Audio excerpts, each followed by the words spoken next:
A woman stepped into the grand ballroom in a dress that shimmered under the golden lights, and in that moment, laughter died in their throats.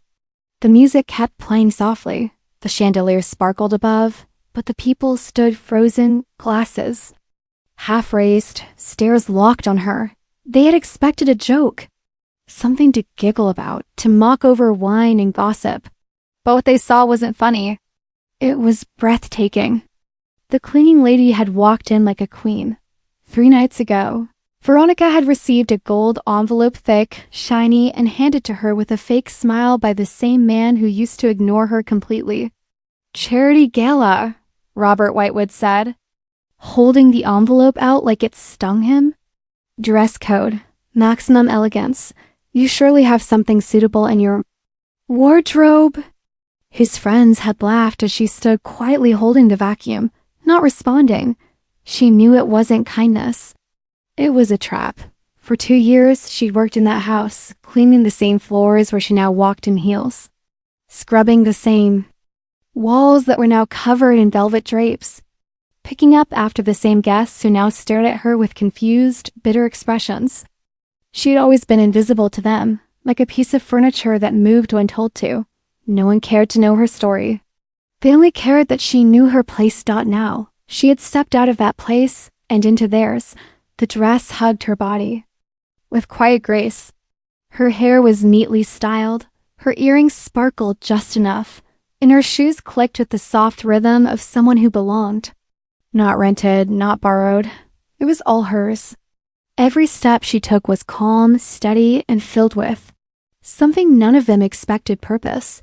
Robert stood near the bar, drink in hand, his smile already halfway to cruel.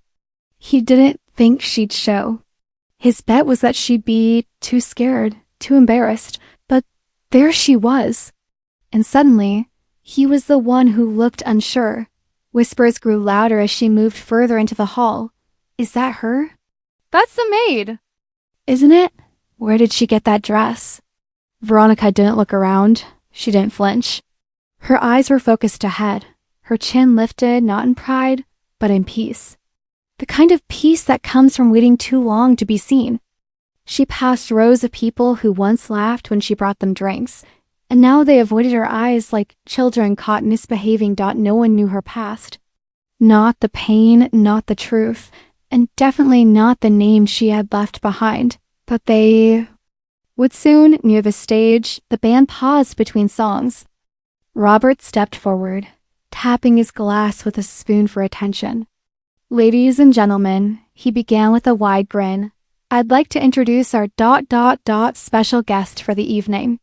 His tone was heavy with sarcasm, but his voice trembled slightly. "Please welcome Veronica, our devoted housekeeper, who decided to grace us with her presence."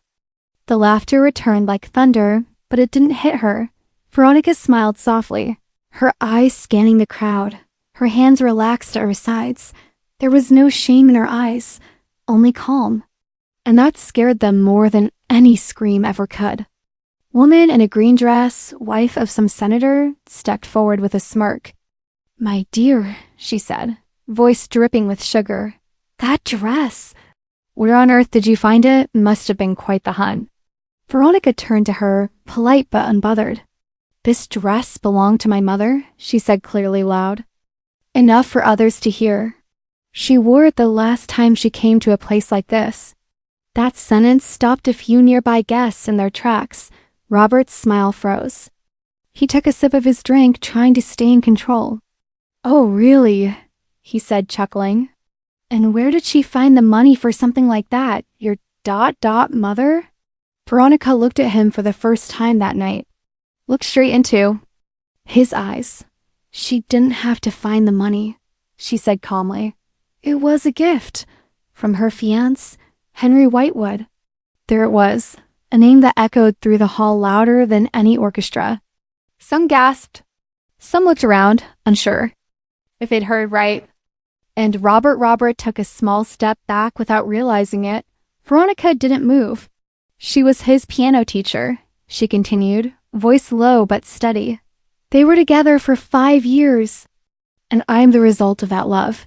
I was raised in halls like these until someone decided to erase us. The silence grew so thick it felt like glass about to crack. Dot in her hand. She held something small and silver. A ring blue sapphire engraved. She didn't raise it high. She didn't need to. Those who saw it knew exactly what it was. She had come not to attend a party. She had come to take. Her name back, people didn't know whether to speak, stay quiet, or leave the ballroom. It was like time had slowed, and the walls themselves were. Listening. Veronica stood with calm shoulders, her gaze sweeping slowly across the room like a quiet storm ready to change everything. Those who once laughed now looked at each other, unsure of what to say. The confident voices of the rich, the ones who always filled the room with fake compliments and cold smiles, had turned into whispers and stutters. Robert Whitewood, standing at the center with his drink now untouched, gave a tight laugh that didn't sound natural. "That's quite a story," he said, eyes narrowed. "But let's not turn a charity gala into a soap opera, shall we?" Veronica stepped forward slowly, not in a rush, not angry, just certain. "It's not a story, Robert," she said, her voice smooth and low. "It's our family history. And I didn't come here to ask for anything. I came to show the truth." He waved a hand in the air as if brushing away smoke. "We don't owe you anything," he said louder now, trying to get the crowd back on his side. "Whatever this fantasy is, it has no place here. This is a respectable event." Someone in the back cleared their throat. It was Patricia, wife of a high-profile senator. "Wait," she said, her voice softer now. "Is that the Whitewood family ring?" Veronica turned her hand slightly so the stone caught the light. "Yes, my mother gave it to me on her deathbed," she said. "She kept it hidden all those years because she knew someone would come looking for it, someone who wanted it to disappear." Helena, Robert's wife, stood beside him, confused and pale. "Robert," she said quietly, her hand touching his arm. "What is she talking about?" "She's lying," he snapped, pulling away from her. "She's just the maid trying to play dress up." Veronica didn't react. She only gave a small nod and motioned to the entrance. The ballroom doors opened. 3 figures walked in. Calm, composed, each of them carried something: unseen authority, truth, and the weight of facts. The first was Diana Morrison, a journalist whose name everyone in Beverly Hills knew. Sharp eyes, steady voice, no interest in gossip, only truth. The second was David Chin, a lawyer with years of experience in inheritance law. And the third was the most surprising of all, Dr. Hamilton, the family's old physician. People began to murmur again. Dr. Hamilton stepped forward and looked straight at Robert. "I treated your father in his last days," he said, voice shaking only slightly. "And I was forced to sign something I knew wasn't right." Robert's jaw tightened. "What are you doing here?" he said, but now there was fear in his voice. "You're not—" "He was poisoned," the doctor said simply. "Over time, quietly. Not enough to cause alarm right away, but enough to kill him. Slowly, gasps spread across the room. A few people dropped their glasses. Helena took a step back. Veronica stood still. "You see," she said gently, "you didn't just steal money. You didn't just hide the truth. You killed our father." David, the lawyer, stepped forward now, opening his briefcase. He held up a sealed document. "This is Henry Whitewood's real will," he said. He had updated it to include Veronica as an equal heir, but it was hidden, never filed, because Robert made sure it wouldn't be. "Lies," Robert said, but his voice cracked. Diana, the journalist, held up a phone. "I also have audio recordings," she said. Robert threatening Dr. Hamilton, telling him to stay quiet, offering money, threatening his license. Robert was breathing hard now. He looked around, searching for a friendly face, but even his closest allies were taking steps back. "You think you can just walk in here and destroy me?" he barked. "You think this makes you powerful?" Veronica looked at him for a long second. Then she said softly, "No, What makes me powerful is the truth, and the years I spent carrying it. Alone. Behind her, cell phones were already out. Some were recording, some were dialing lawyers. Some were silently deleting old photos with Robert. He had lost control of the room, but Veronica wasn't done. She reached into her purse again, not quickly, slowly, with purpose. From it, she pulled a photo. It showed her as a little girl sitting beside her mother at an old piano in the same mansion they now stood in. And standing behind them, Henry Whitewood, smiling proudly. The photo was real. And so was the silence. That followed. You erased us, she said to Robert. But I came back, not to take revenge, but to remind you what you bury never stays buried forever. A single clap broke the silence. Then another. And another, but Veronica didn't smile. Because this wasn't over. It was only just beginning. No one clapped anymore. The brief applause had stopped almost as quickly as it started. Now there was only silence and tension. Thick enough to choke on. Robert stood frozen, jaw clenched, fists trembling at his sides. The usual arrogance in his face was gone, replaced by something deeper than fear. It was recognition. He now knew what everyone else in that room was just starting to understand. Veronica wasn't bluffing. She hadn't come with guesses or stories. She came with truth. And proof. Dr. Hamilton's hand still shook as he looked down at the floor, unable to meet anyone's eyes. But his voice stayed steady. Your father suspected something was wrong, Robert, he said, facing him directly. He came to me more than once saying he was feeling weak, dizzy, confused. He believed someone was tampering with his medication. Stop this, Robert said through gritted teeth. You're making it sound like I tested his blood. Dr. Hamilton interrupted. There were signs. Not enough to act on right away. But by the time I connected the dots, it was too late. Veronica didn't speak. She didn't have to. Everyone was watching Robert now. But not with admiration. Anymore. It was something else, something he wasn't used to. Disgust. David Chun, the lawyer, opened the folder again. This is a legal copy of Henry Whitewood's updated will. It's dated 1 week before his death. In it, he clearly names Veronica as a rightful heir. Half of the estate, half of the company. A daughter. Acknowledged by name. Robert stepped forward like he might snatch the paper away. You expect anyone to believe this? That a maid, half-sister? Veronica said calmly. Those 2 words made the room shift again. People actually leaned back in their seats. I'm your sister, Robert, she said, taking a slow step forward. Not a distant cousin. Not someone you can dismiss as a stranger. We have the same blood. The same father. The same last name. Whether you like it or not. I never, Robert started, but Helena was already stepping back from him. You knew, she whispered, shaking her head. That's why you hated her so much. That's why you always got so weird when your father's name came up. She's lying. Robert snapped, trying to laugh again. It's all fake. The will, the ring, the photo. It's not fake, Diana Morrison said. We verified every document. Every date, every signature, every medical file. Veronica watched him unravel. For years, she had cleaned his mess literally. Wiped his fingerprints off glass. Picked up his broken things. Scrub it away. The dirt he left behind. Now, the dirt was all over him, and there was no cleaner strong enough to save him. You're just bitter, Robert growled, his voice rising again. You were born out of some affair, some side story that didn't matter. Veronica flinched slightly, but her eyes stayed locked on his. My mother was never ashamed of me. She raised me alone, with love and pride, while you lived in this golden cage and learned how to lie. His voice cracked. You don't know anything about my life. You're right, she said softly.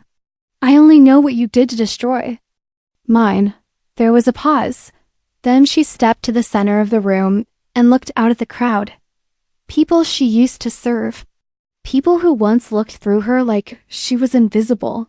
I spent 2 years working in this mansion, she said. Not because I needed a job. I came here on purpose. To walk the same floor as my father walked. To be near the people who buried him twice, once in a coffin and once in silence.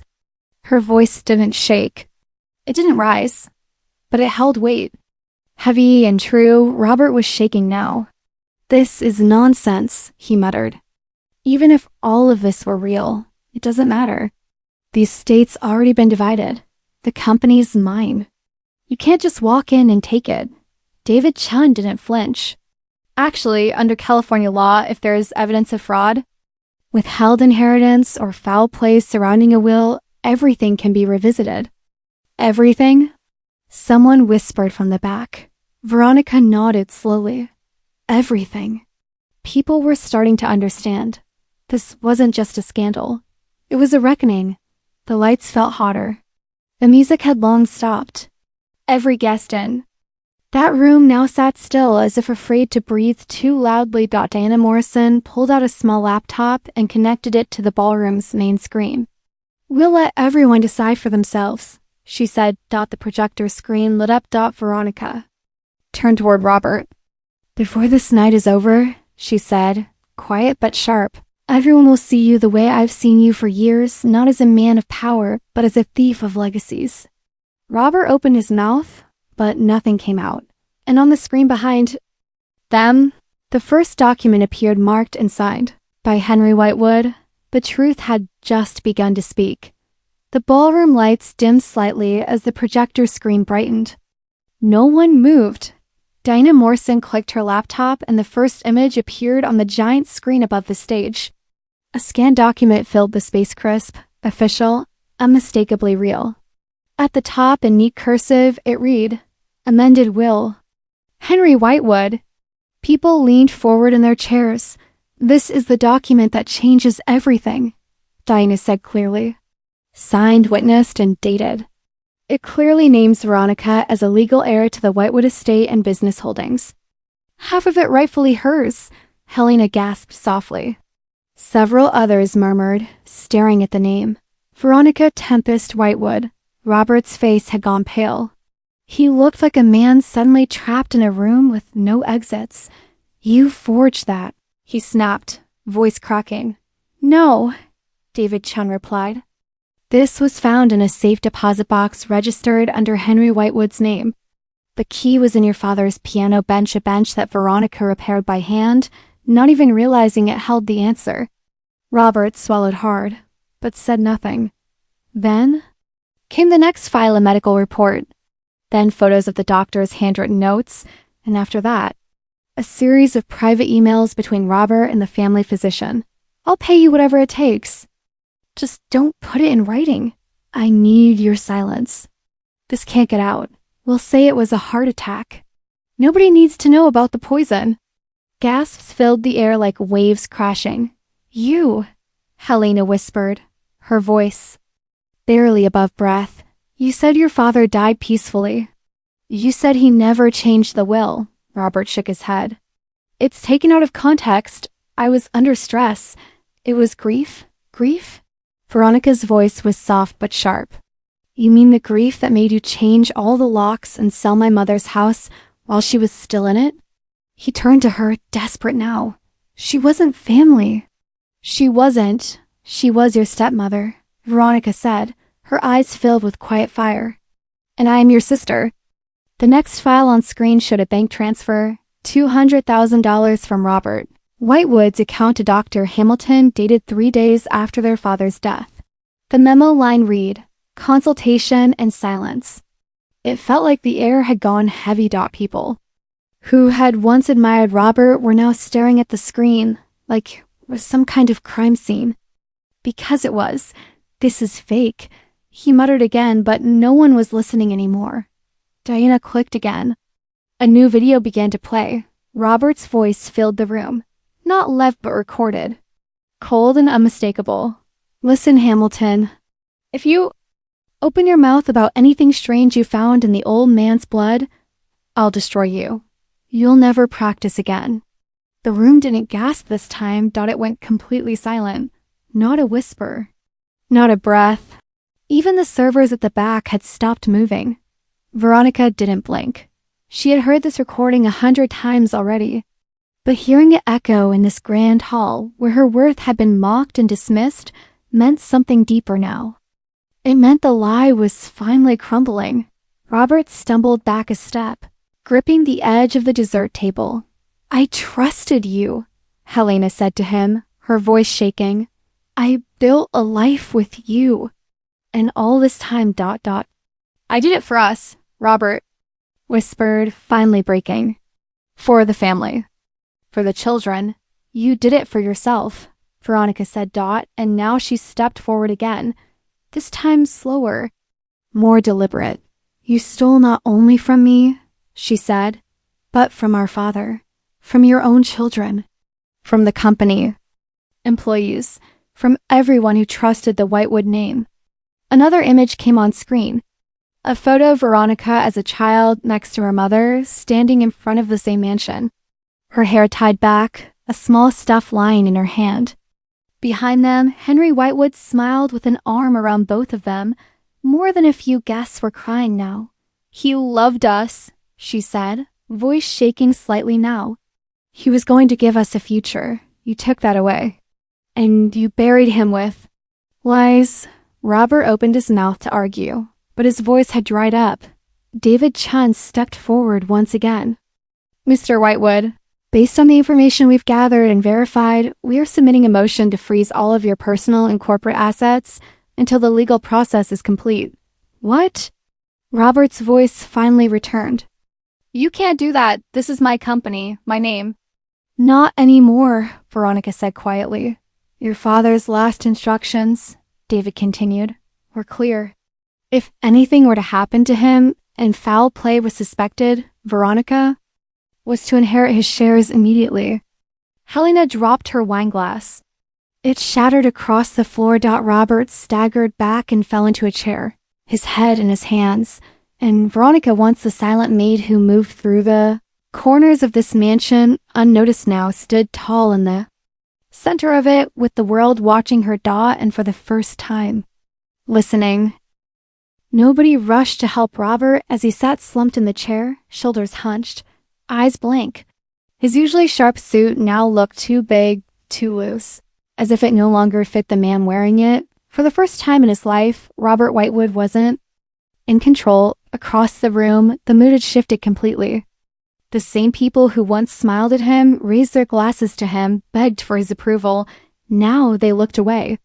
Some whispered quietly, others pulled out their phones, already texting people who hadn't made it to the event. Veronica stood still. She didn't gloat.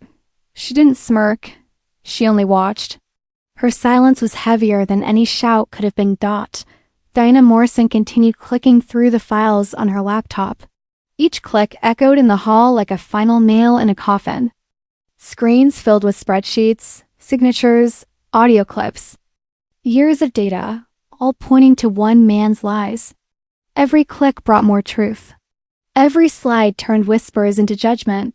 "Here's a conversation," she said calmly, "where Robert tells his accountant how to move funds into a fake charity. Account and later transfer them into his personal trust." And then his voice filled the ballroom again, recorded and sharp. "I need you to make the numbers dance. If anyone catches wind that I've moved $20 million in 5 years, we're done. Blame it on business losses. Make up market numbers. I don't care." The gasps returned. This time, no one tried to hide their shock. Veronica slowly walked to the side of the stage and took a deep breath, her hand resting gently on the wooden rail. "For years," she said, her voice soft but unwavering, "he made me believe I was worthless. He made my mother cry herself to sleep. He watched us suffer while he wore suits we paid for with our silence." Her words landed like stones. "And now you know," she said, eyes scanning the crowd. "This wasn't just about me. This was about all the people like me, the ones who work in the background, who clean, serve, fix, carry, but never get seen." Helena stood in a corner, longer beside her husband. Her makeup was smudged, her expression distant. She'd stopped defending him. Veronica turned her head toward her. "I'm sorry you had to find out this way," she said gently. "But you needed to know the truth, just like I did." Helena's lips trembled. "You ... protected my children," she whispered, tears in her eyes. "Even after everything. Even tonight." "You could have ruined them. They're innocent," Veronica replied. "They didn't choose their father's sins, just like I didn't choose mine." At that moment, David Chun stepped forward again with a sealed envelope. "There's more," he said. "This is a legal notice. Veronica is officially filing a civil suit against Robert Whitewood for wrongful inheritance, financial theft, and emotional damages. The claim is for $50 million. Robert's head snapped up. $50 million? I don't have that.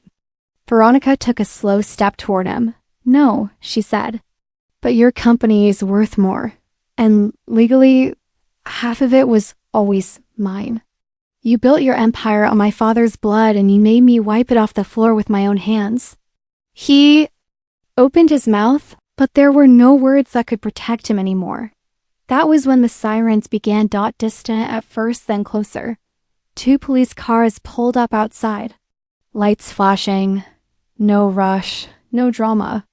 Just quiet, lawful inevitability.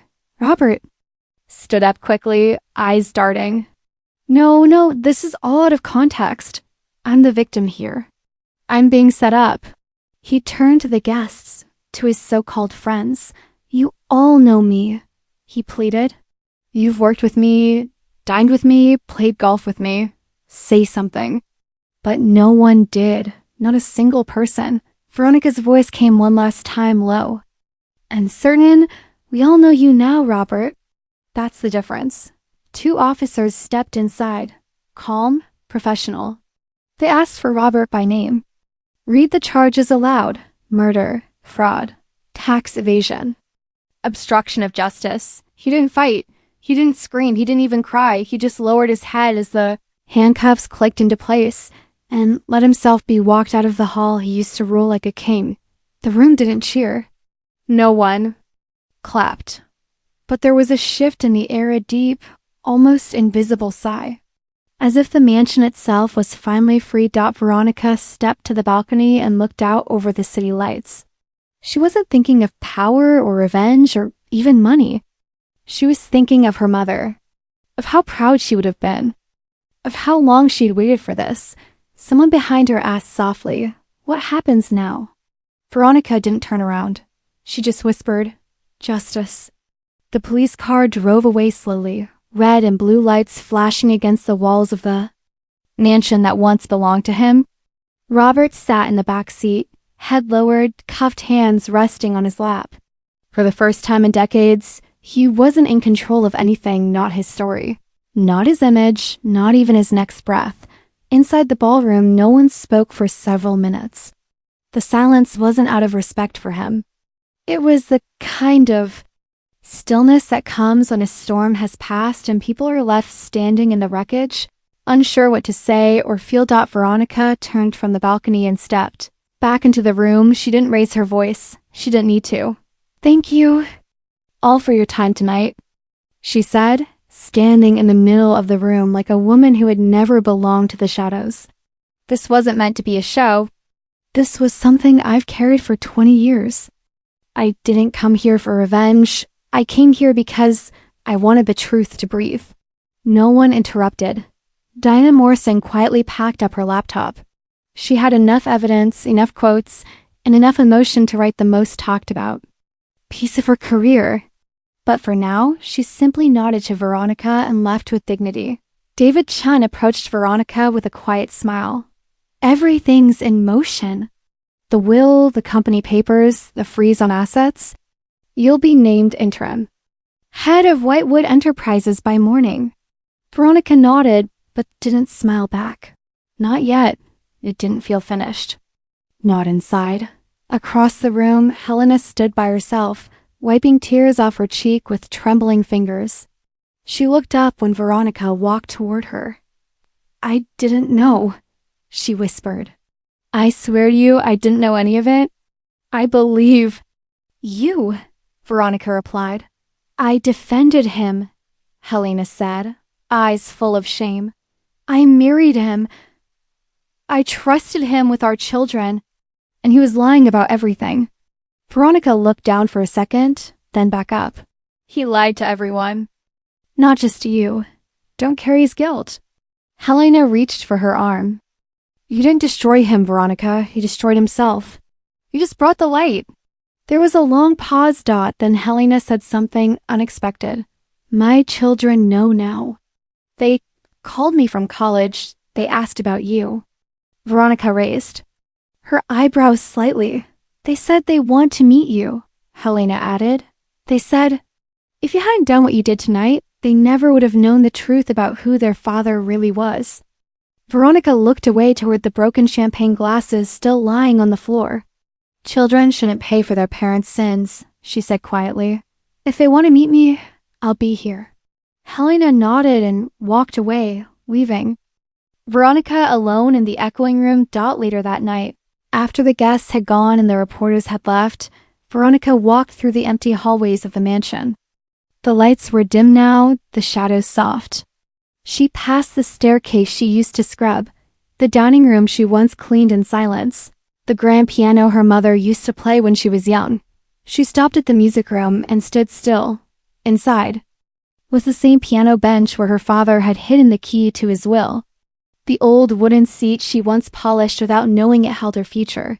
She sat down, slowly lifted the lid, and played a single note. Then another and another, Dot soft, uncertain, but real. She wasn't the scared child anymore. She wasn't the forgotten daughter. She wasn't the invisible maid. Dot. She was Veronica Tempest Whitewood, heir, builder, survivor. Dot. The next morning, headlines spread like wildfire across California and beyond. Billionaire, arrested for murder and fraud. Illegitimate daughter takes over empire. The maid was the sister. Whitewood legacy turned upside down. Justice served in Beverly Hills. The cleaning lady who brought down a giant. Every news anchor, every blog, every financial podcast was talking about her. But she didn't turn on the TV. She was at the company headquarters by 9 a.m., standing in the elevator alone, holding a folder under her arm. Inside were proposals not for profit, but for people. Ideas for scholarships, mental health support, promotions based on work ethic, not bloodlines. When she stepped into the boardroom, all eyes turned to her. Dot, not with pity, Dot, not with curiosity, but with something deeper. Dot, respect. Dot, some of the board members stood, a few even nodded. No one looked away. She spoke simply. This company was built with the wrong hands. From now on, it will be run with better ones. That afternoon, she signed the paperwork that made her the new CEO. The same office where Robert once yelled at staff now smelled of fresh paint and quiet hope. The walls that once held photos of him now held new framed smiling employees, charity, partnerships, and quotes from her mother handwritten in cursive. Dignity isn't given. It's chosen. Veronica stood at the window of the office that now belonged to her. The city stretched out in front of her bright, alive, full of stories. And she knew her story wasn't just about justice anymore. Dot, it was about rebuilding. Dot, about choosing better. About making sure that no one else ever had to suffer in silence the way she did. Dot, tomorrow, the real work would begin. But tonight, Dot, Dot, she felt something she hadn't felt in 2 decades. Dot, peace. 6 months had passed. The mansion no longer smelled like old money or polished lies. It smelled like fresh coffee, open windows, and freedom. The halls echoed with different sounds, now laughter from employees walking without fear, the hum of music from the kitchen, and the soft footsteps of children running in the garden outside. Dot, inside the Whitewood Enterprises building. Everything had changed. Veronica sat behind the same desk Robert once ruled from, but the room didn't feel heavy anymore. The walls had been repainted. Dark, old oil paintings were gone. In their place were photos of community events, handshakes with smiling staff, children receiving scholarships, and handwritten thank you letters from people who had been given a second chance. Veronica read one letter again and again. It came from a single mother whose teenage son had been offered a full internship through the company's new outreach program. "You saw us when no one else would," the letter said. "And that gave us the strength to believe in ourselves again." There were moments when Veronica still wondered how she had carried it all 2 decades of silence. Years of watching the man who hurt her rise higher and higher, all while she scrubbed floors and swallowed every memory. But now as she looked out at the office garden filled with workers on their lunch breaks, laughing and sharing food like family, she realized something deeper. The real power wasn't in money. It was in restoring what was broken. Her assistant knocked on the door. Amanda, a woman who used to work as a cleaner in the same building, just like Veronica once had. "Miss Whitewood, Forbes is here for the interview." Veronica smiled gently. "Send them in." She greeted the journalists with calm kindness. They asked the usual questions: how she brought down a billionaire, how she rebuilt a broken empire, how she turned a scandal into hope. But one question made her pause. "Some people say what you did to Robert was too cruel. Do you believe it was revenge?" She leaned back in her chair, thoughtful, her hands folded on the table. "Revenge would have been to ruin him quietly and leave," she said. "Justice was making sure no one else would ever be hurt by the systems he built. There's a difference. And if Robert sees this interview, I hope he does," she replied calmly. "And I hope he understands that even though he tried to erase me, I never let it change the kind of person I wanted to be." Later that day, back at home, Veronica unlocked the front door of a modest but warm 2-story house. Not the mansion. She never moved into the Whitewood estate. She didn't need it. She needed peace, not marble in the living room. 2 young girls sat at a table, focused on their homework. They were the daughters she never gave birth to, but adopted from the same shelter her mother once almost ended up in. She knelt between them, checked their spelling, kissed their heads. They didn't call her boss or ma'am. They called her mom. That night, she sat outside on the porch, the cool air brushing gently across her face. The stars above were quiet. She opened a letter, one that had come from the prison. It was from Robert. The handwriting was shaky. The ink faded in places. "Veronica, I don't know what to say to you. I've said so many terrible things, done worse. But when the kids visited me last week, they asked about you. They said you looked strong and kind. I didn't know how to explain that you became what I could never be. A real leader. A real protector. I don't ask for forgiveness. I don't deserve it. But I needed you to know I finally see who you are. And I finally understand what I became." She didn't cry. Not this time. She folded the letter, placed it in a wooden box along with her mother's old music sheets, the photo of her father, and the Whitewood ring. Then she stood and looked out over the quiet street. Veronica had no plans to write a book. No wish to go viral again. She turned down every TV offer, every political meeting.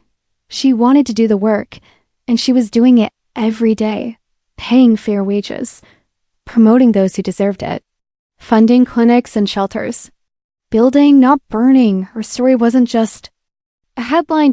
It was a beginning. One that started in silence, climbed through humiliation, and rose slowly, steadily into power. But a different kind of power, the kind that lifted others with her.